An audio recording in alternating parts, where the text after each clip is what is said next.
ನಂದವಾಡಗಿ ಶ್ರೀಮಠದಲ್ಲಿ ಸಂಭ್ರಮದಿಂದ ಜರುಗಿದ ಪುರಾಣ ಮಂಗಲ ಮಹೋತ್ಸವ ಸಮಾರಂಭದಲ್ಲಿ ನಂದವಾಡಗಿಯ ಪೂಜ್ಯರುಗಳು ಹಾಗೂ ಶಾಸಕರಾದ ವಿಜಯಾನಂದ ಎಸ್ ಕಾಶಪ್ಪನವರ ಭಾಗಿಯಾಗಿ ನಂದವಾಡಗಿ ಶ್ರೀಮಠದ ರಥಕೇತನು ಮನದನ್ ಸೇವೆ ಮಾಡುವೆವು ಎಂದು ವಾಗ್ದಾನ ಮಾಡಿದರು. ಇದೇ ಸಂದರ್ಭದಲ್ಲಿ ಶ್ರೀಮಠದ ಪೂಜ್ಯರು, ನಂದವಾಡಗಿ ಗ್ರಾಮದ ಸಾರ್ವಜನಿಕರು, ಯುವಕರು ಉಪಸ್ಥಿತರಿದ್ದರು.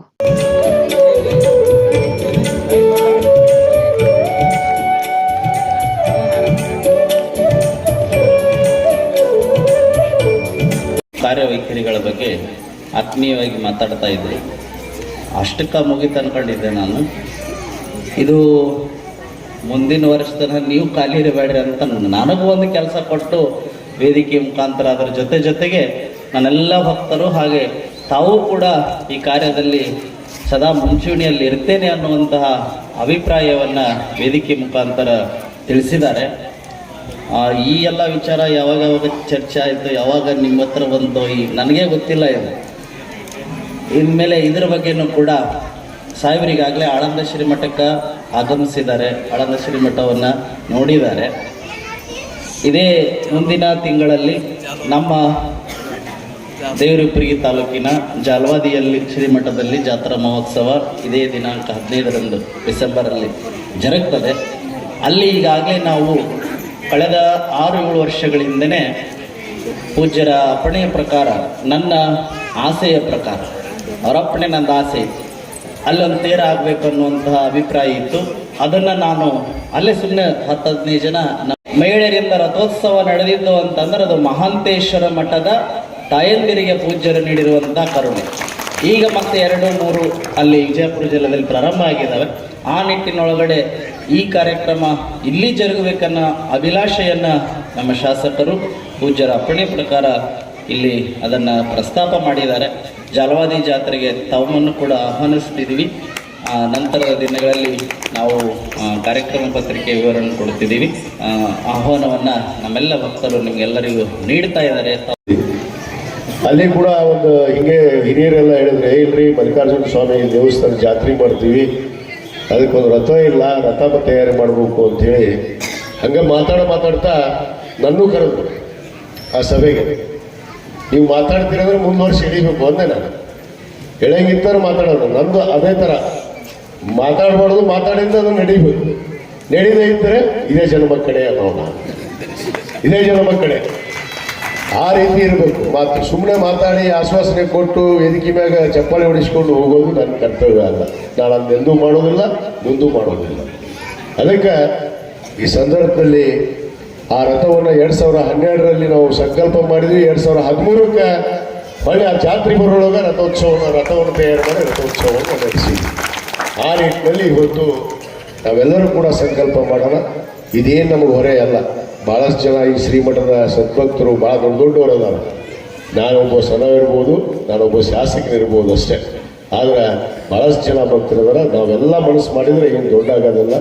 ಅದಕ್ಕೆ ಬರೋ ವರ್ಷ ನಾವು ಶ್ರೀಮಠದ ರಥೋತ್ಸವವನ್ನು ಇಲ್ಲಿ ಮಾಡ್ತೀವಿ ಅನ್ನೋ ಮಾತನ್ನು ಈ ಸಂದರ್ಭದಲ್ಲಿ ನಾನು ಹೇಳ್ತಾ ಭಾವನೆ ಆಗೋದಕ್ಕೆ ಸಾಧ್ಯ.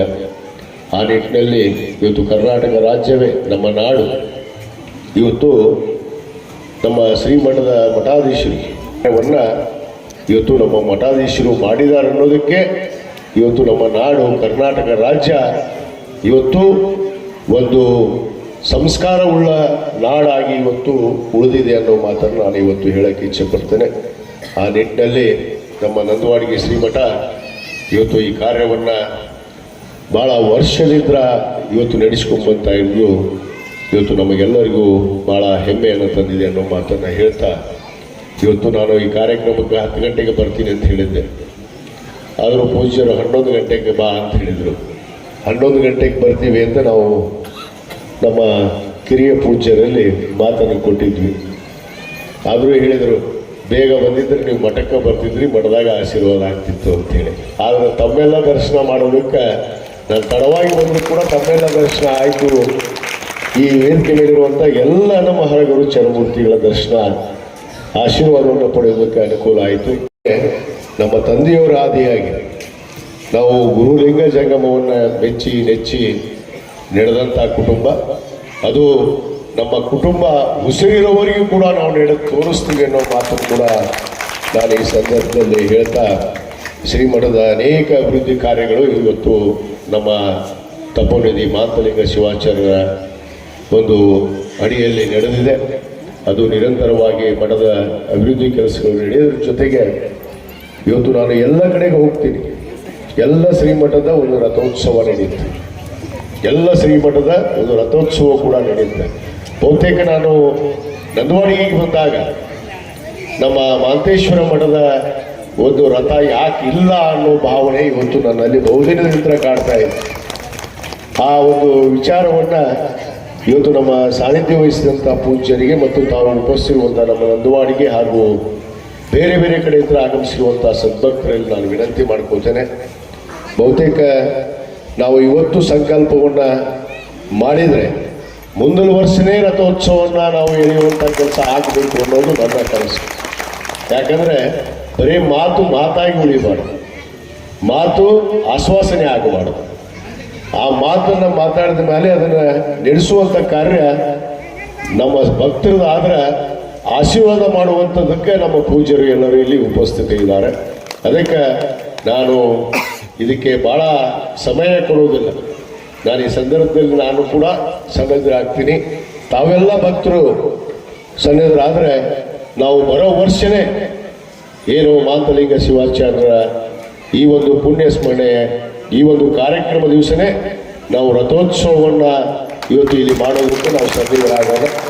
ಅದಕ್ಕೆ ಬರೋ ವರ್ಷನೇ ಆ ರಥವನ್ನು ತಯಾರಿ ಮಾಡೋದಕ್ಕೆ ನಾನು ತನುಮನ ಧನದಿಂದ ನಾನು ಅದಕ್ಕೆ ಏನು ನನ್ನ ಸಹಾಯ ಸಹಕಾರ ಬೇಕು ನಾನು ಎಲ್ಲವನ್ನು ಮಾಡ್ತೇನೆ. ಅದಕ್ಕೆ ತಾವು ಕೂಡ ಇದಕ್ಕೆ ಸಹಕರಿಸಿ ಒಂದು ರಥವನ್ನು ತಯಾರಿ ಮಾಡಿ ಇಲ್ಲಿ ಆ ರಥೋತ್ಸವವನ್ನು ನಡೆಸೋಣ ಅನ್ನೋ ಮಾತನ್ನು ನಾನು ಕೇವಲ ನಂದವಾಡಿಗೆ ಅಷ್ಟೇ ಅಲ್ಲ,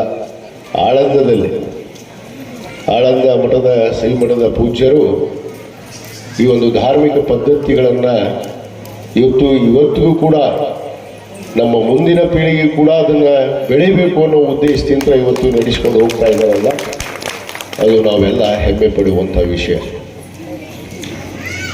ನಮ್ಮ ಡಾಕ್ಟರ್ ಅಭಿನವ ಚನ್ನಬಸವ ಶಿವಾಚಾರ ಮಹಾಸ್ವಾಮಿಗಳಿಗೂ ಕೂಡ ಅದರ ಒಂದು ಪರಂಪರೆಯನ್ನು ಇವತ್ತು ಮುಂದುವರಿಸಿಕೊಂಡು ಹೋಗೋದಕ್ಕೆ ಅವರು ಇವತ್ತು ಸನ್ನಿಧರಾಗಿದ್ದಾರೆ. ಅದು ನಮಗೆ ಇನ್ನೊಂದು ಹೆಚ್ಚಿನ ಒಂದು ಶಕ್ತಿಯನ್ನು ನಮ್ಮ ಯುವಕರಲ್ಲಿ ತುಂಬಿದೆ ಅಂದರೂ ಕೂಡ ತಪ್ಪಾಗಿಲ್ಲ. ಯಾಕಂದರೆ ಅವರು ಅತ್ಯಂತ ಸೊಗಸಾಗಿ, ಸರಳವಾಗಿ, ಅರ್ಥಪೂರ್ಣವಾಗಿ, ಯಾಕಂದರೆ ನಾವು ಕಥೆಗಳನ್ನು, ಪುರಾಣವನ್ನು ಕೇಳಿದವಾಗಿ ತಮ್ಮ ಮಾತಿನಲ್ಲಿ ಇವತ್ತು ನಮಗೆಲ್ಲ ಸಂದೇಶವನ್ನು ಕೊಟ್ಟಿದ್ದಾರೆ. ಆ ನಿಟ್ಟಿನಲ್ಲಿ ಇವತ್ತೇನು ನಾವು ವೀರಶೈವ ಲಿಂಗಾಯತ ಧರ್ಮ ಅಂತ ಹೇಳ್ತೀವಿ, ನಾವು ವೀರಶೈವರು, ಲಿಂಗಾಯತರು ಈ ಪರಂಪರೆಯನ್ನು ನಾವು ಯಾವತ್ತುವರೆಗೂ ಉಳಿಸ್ಕೊಂಡು ಒಗ್ಗಟ್ಟಾಗಿ ನಡೀತೇವೆ. ಇವತ್ತು ಈ ಧರ್ಮಕ್ಕೆ, ಈ ಒಂದು ನಾಡಿಗೆ ಶಕ್ತಿ ತುಂಬುವಂಥ ಒಂದು ಪಾರಂಪರಿಕವಾಗಿ, ಸಾಂಪ್ರದಾಯಿಕವಾಗಿ ಶಕ್ತಿಯನ್ನು ತುಂಬುವಂಥ ಕಾರ್ಯ ಇವತ್ತು ಶ್ರೀಮಠದ್ದು ನಡೀತಾ ಇದೆ. ಅದನ್ನು ನಾವು ಕೂಡ ಭಕ್ತಾದಿಗಳು ಪೂಜ್ಯರ ಮಾತನ್ನು ಕೇಳೋದಷ್ಟೇ ಅಲ್ಲ, ಕಾರ್ಯಕ್ರಮದಲ್ಲಿ ಭಾಗವಹಿಸೋದಷ್ಟೇ ಅಲ್ಲ, ಅದರಿಂದ ನಾವು ಏನು ಕಲ್ತೀವಿ ಅನ್ನೋದನ್ನು ಅರ್ಥ ಮಾಡಿಕೊಂಡು ನಡೆದಾಗ ನಿಜವಾಗಲೂ ನಾವು ಮಾನವರಾಗೋದಕ್ಕೆ. ನಮ್ಮ ಶಾಸ್ತ್ರಿಯವರು 25,000 ರೂಪಾಯಿ ನಮಗೆ ಪೂಜ್ಯರ ಅಧಿಕಾರ ಸಮಯದಾಗ 50 ಅತಿ ದುಃಖ ಬಂದಾಗ ಕೂಡ ಮಾತು ಬಂದಾಗ್ತಾವ. ಹಂಗೆ ಇವತ್ತು ನನ್ನ ಜೀವನದೊಳಗೆ ಅಂತಂದ್ರೆ ಅತಿ ಸಂತೋಷ ಏನು ಮಾತಾಡೋದು ಅಂತಕ್ಕಂಥದ್ದು.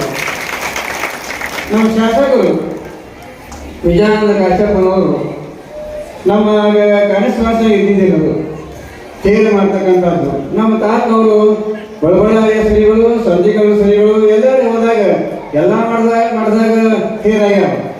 ಸಂಧಿಗಳು ಮಾಡಿದಾಗ ಆಗ್ಯಾವ, ಬಡಬಳ್ಳಾರಿ ಮಾಡಿದಾಗ ಆಗ್ಯಾವ, ಕರೆಗುಂಡಿ ಮಾಡಿದಾಗ ಆಗ್ಯಾವ, ಅಮರೇಶ್ವರದಾಗ ಆಗ್ಯಾವ. ನಿಮ್ಮ ಮಟ್ಟಕ್ಕೆ ಹಾಕಿಲ್ಲ ಅಂತ ಕೇಳ್ತಿದ್ದವರು. ನಾವು ಹೇಳಿದ್ವಿ, ನಾವು ಯಾರು ದೇವಸ್ಥಾನ ಮಾಡಿಲ್ಲ, ಯಾರು ಕೂಡ ಅಂತ ಹೇಳಿದ್ವಿ. ನಾವು ಯಾರು ಕೂಡ ದೇವಸ್ಥಾನ ಮಾಡಿಲ್ಲ, ಈ ದೇವಸ್ಥಾನ ಮಾಡೋಣ. ಮೊಟ್ಟ ಮೊದಲಿಗೆ ಪ್ರಸ್ತಾವನೆ ಮಾಡಿದ ಶಾಸಕರು ಈ ಮಠಕ್ಕೊಂದು ತೇರಾಗಬೇಕು ಅಂತಕ್ಕಂಥ ರೀತಿಯೊಳಗೆ ನನಗೆ ಆಶ್ಚರ್ಯ ಅನಿಸ್ತದೆ. ಶಾಸಕರಿಗೆ ಹೆಂಗೆ ಗುರುತಾತು ಇಂದ ಹೇಳೋದು ಸಂತಗಳಪ್ಪಗಳು ನಾನೇ ಹೇಳಿ ಅಂತ ಹೇಳಿದ್ರು. ನಿಜವಾಗಿ ಇವತ್ತು ಖರೆ ಅಂತಂದ್ರೆ ಹೋದ ವರ್ಷ ವೇದಿಕೆ ಮ್ಯಾಲ ತಾತನವರು ನನಗೆ ಹೇಳಿದ್ರು, ಇಷ್ಟೆಲ್ಲ ಜನ ಕೂಡ್ತಾರೆ ತೇರು ಮಾಡಕ್ಕೆ ಏನು ಗಟ್ಟಿ ಹೋಗೈತಿ ಅಂದ್ಕೊಂಡು ಹೇಳಿ ನಾವು ಹಾಗೆ ಮುಂದುವರ್ಸ್ಕೊಂಡು ಬಂದೆವು. ಏನೋ ಮಠದ ಅಭಿವೃದ್ಧಿ ಒಳಗೆ ಮ್ಯಾಲೆ ಮತ್ತೆ ತಗಡ ಹಾಕಿ ಅಲ್ಲಿ 20 ಲಕ್ಷ ರೂಪಾಯಿ ಖರ್ಚು ಬಂತು. ಹಿಂದೆ ಬಂದವರಿಗೆ ವಸತಿ ಹೆಣ್ಮಕ್ಳಿಗೆ ಗಂಡ್ಮಕ್ಳು ಅದೊಂದು 10 ಲಕ್ಷ ರೂಪಾಯಿ ಖರ್ಚು ಬಂತು. ಹೀಗೆಲ್ಲ ಖರ್ಚಿನೊಳಗೆ ಏನು ಮಾಡೋದು ಅಂತಕೊಂಡು ಹೇಳಿ ನಾವು ಹಂಗೆ ಸುಮ್ಮನಿದ್ದು ಆಗೋ ಕಾಲಕ್ಕೆ ಆಗುತ್ತೆ ಅಂತಕೊಂಡು ಹೇಳಿ ಅದು ಕಾಲ ಕೂಡಿ ಬರ್ಬೇಕು. ಯಾವಾಗಲೂ ಕೂಡ ಕಾಲ ಕೂಡಿ ಬಂದಾಗ ಏನಾಗಬೇಕು ಅದು ಆಗ್ತದೆ. ಹಂಗೆ ಅದು ಶಿವನ ಸಂಕಲ್ಪ. ಶಿವನ ಸಂಕಲ್ಪ ಹೆಂಗಿತ್ತು ಅಂತಂದ್ರೆ ನಮಗನಿಸ್ತದೆ ಒಳಬಳ್ಳಾರಿ ಮಠ, ಸಂತೇಕೌಡ ಮಠ, ಅಮರೇಶ್ವರ ಮಠ, ಕೈಲಗುಡ್ಡ ಮಠ, ನಮ್ಮ ಮಠ ಇವು ಬಿಜಾಪುರ ಜಿಲ್ಲೆಯೊಳಗೆ 5 ನದಿ ಹೇಳಿದಾವ ಅಂತ ಕೇಳ್ತೀವಿ ನಾವು. ಆ ನದಿ ನಾವೆಲ್ಲ ನೋಡಿಲ್ಲ. ನಂದವಾಡಿ ಗ್ರಾಮದೊಳಗೆ 5 ನದಿ ಹೇಳಿದಾವ ಅಂತಂದ್ರೆ ನೀವು ಯಾರು ಏನು ತಂದಾಗ ಅದೇ 5 ನದಿಗಳು.